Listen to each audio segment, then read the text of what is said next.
আসসালামু আলাইকুম। সকালের শুভেচ্ছা। আজকের ব্লগটি এই যে সকাল সকাল শুরু করে দিলাম ছেলে ঘুমানোর মধ্যে দিয়ে। এই দেখেন আমার ছেলেকে ডাকতেছি, স্কুলের টাইম হয়ে গেছে, সে এখনো ঘুম থেকে উঠতেছে না, কখন থেকে ডাকতেছি। বাসা একদম নীরব, সবাই ঘুমের মধ্যে আছে।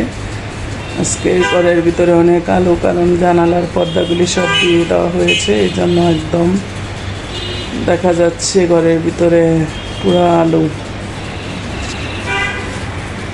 আসসালামু আলাইকুম। সকাল সকাল আমি আমার ব্লগটি শুরু করে দিলাম। আমি বাজারে গিয়েছিলাম, ছেলেকে স্কুলে দিয়ে আসলাম, আর পথে বাজার, তাই ভাবলাম কিছু ডাটা কিনে নিয়ে আসি, তাই কিছু ডাটা নিয়ে আসলাম, মাছ দিয়ে রান্না করব। আর এখানে ডাটার শাকগুলি অনেক সুন্দর, কিন্তু বাজারের পরিস্থিতি বেশি ভালো না, এত পরিমাণে সব কিছুর দাম, মানে এটা আপনারা অবশ্যই জানেন কোন কোন এলাকায় আপনারা থাকেন, আপনাদের বাজারের অবস্থা কি। আর আমরা ঢাকা মিরপুরে থাকি। এই যে দেখেন, এখানে দইনা পাতা 20 টাকা নিয়েছে, কাঁচামরিচ 160 টাকা কেজি, আর এখানে 120 টাকা কেজি বেগুন। এই হলো আজকের মানে বাজারের এত পরিমাণে আজকে শুধু না, 2-3 দিন ধরে সবজির বাজারে খুব দাম। পুরো ভিডিওটা না টেনে অবশ্যই দেখে যাবেন, সাবস্ক্রাইব, শেয়ার, কমেন্টস করে যাবেন। এই যে রান্না করতেছি, মুরগির গোস্ত রান্না করব ছেলের জন্য। আর এখানে মাছ ভিজিয়ে রাখছি, শাক রান্না করব, পেঁয়াজ কেটে রেখেছি। এবার দারচিনি তেজপাতা দিয়ে দিলাম।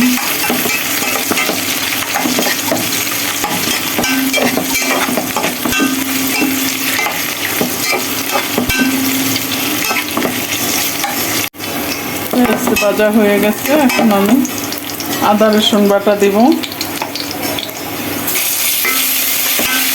আদা রসুন বাটি বেশ কিছুক্ষণ ভেজে নেব। সামান্য একটু পানি দিয়ে দিলাম। আদা রসুনটা ভালো করে ভেজে নিয়েছি যাতে গন্ধ না আসে। আমি এখন হলুদের গুঁড়া দিয়ে দেব,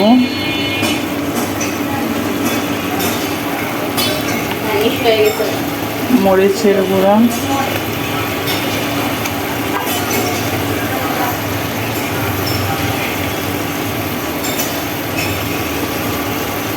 ধনিয়ার গুঁড়া,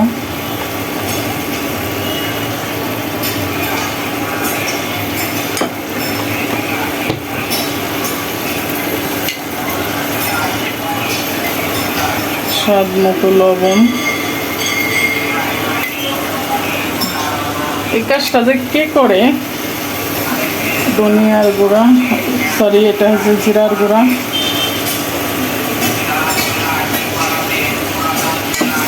এটা এখন ভালো করে একদম কষিয়ে নেব।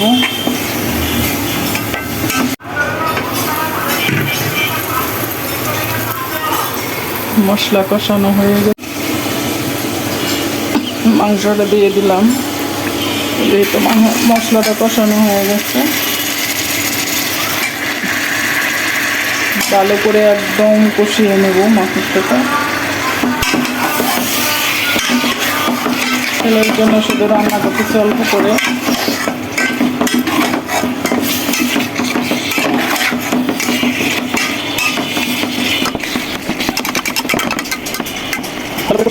এই যে আমি আম শুকিয়ে নিচ্ছি, জানালার পাশে করে দিচ্ছি। ফের আপুকে ভরে গেছে, রৌদ্র সেরকম লাগতেছে না, বাতাস।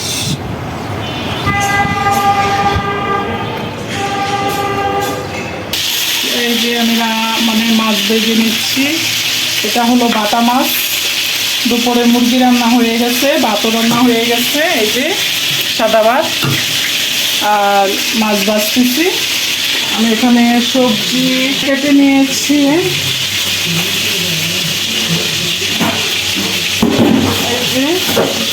এই মাত্রই কাটলাম, কেটে আমি পলিথিনে রেখে দিয়েছিলাম। এটার সাথে আমি বেগুন, আলু দুইটাই দিব। কিন্তু ডাটার সাথে বেগুন যায় না, তারপরে দিব, যেহেতু আমার মেয়েরা ডাটা পছন্দ করে না, ওই জন্য বেগুন দেব। এখানে কি রান্না হচ্ছে গাইজ দেখেন, আমার মেয়ে সে আমাকে রান্না করতে বলছিল বিকালে নাস্তা করে দিতে, কিন্তু আমি দেই নাই, এই জন্য সে নিজে নিজে নাস্তা করে ফেলতেছে। এটা কি? White sauce pasta. White sauce, আচ্ছা, হোয়াইট সস পাস্তা করতেছে আমার মেয়ে। কত কিছু নিয়ে রাখছে, দেখায় আপনাদেরকে একটু। এই যে দেখেন, এক নম্বরে এটা আলুর ওয়েজেস, মানে ফ্রেঞ্চ ফ্রাইয়ের জন্য কেটে আমি ফ্রোজেন করে রেখেছি।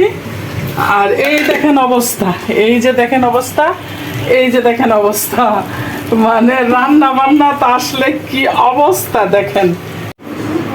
এই যে পাস্তা রেডি হয়ে গেছে, কেমন হয়েছে অবশ্যই কমেন্টস করবেন, কারণ ও ছোট মানুষ, কখনোই রান্না করে না, আজকে প্রথম রান্না করতেছে পাস্তা। আরো অনেক রান্না করেছে, মানে এটা আমার মিথ্যা কথা। ও অনেক সময় অনেক ইউনিক ইউনিক জিনিস করে ফেলে নিজের থেকে।